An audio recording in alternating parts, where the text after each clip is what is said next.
ketogenic diet. So you have to have 60 to 70% fat.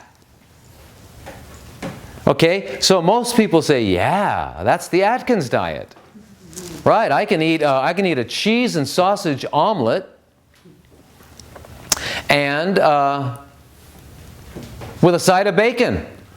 Yeah, you can do that, but you won't be alive too long, right? Because that's just not the diet that we need. But to get 60 to 70% fat with a vegan takes a while. So we've kind of developed a number of recipes that come out to be good. How do you make uncooked raw vegan food that's 60 to 70% fat? How do you make it good? And what is it? What do we do? In order to do this, this is not something you can just randomly do on your own until you know what you're doing. You've got to have an ability to check your ketone levels. Why do you have to know what you're doing? Because remember, when the sugar goes down too low and you start producing ketones too much, you can get what's called ketoacidosis. This is what happens to type 1 diabetics. Type 1 diabetics who don't have any insulin wind up going into ketoacidosis, and you can die.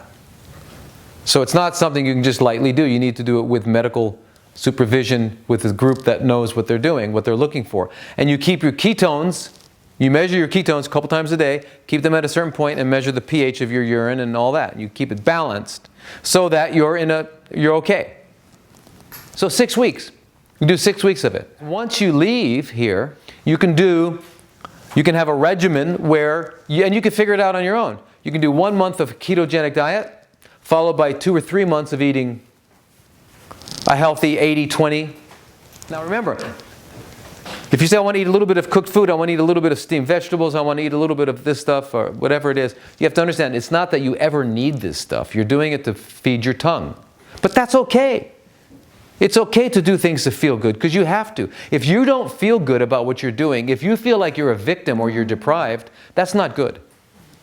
That's going to affect you negatively. That's going to affect your immune system negatively. So if you think, I'm never going to be able to eat that again, oh my God, then that's not a good thing.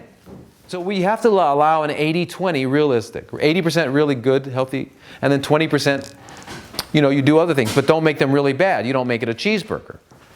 Right? You make it something else. Quinoa, steamed broccoli, things like that. They're going to taste good, but they won't have the life in them anymore. Remember, they won't have life in them anymore.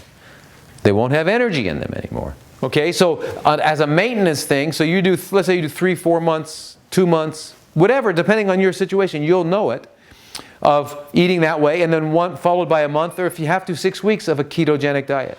Which will, remember, if those guys start to grow again, they shrink up. You take away their fuel. You pull the plug. It's really quite simple. It's beautiful. I want you to remember something about eating. The purpose of eating is to maintain the energy flow, to maintain the functional integrity of the organism.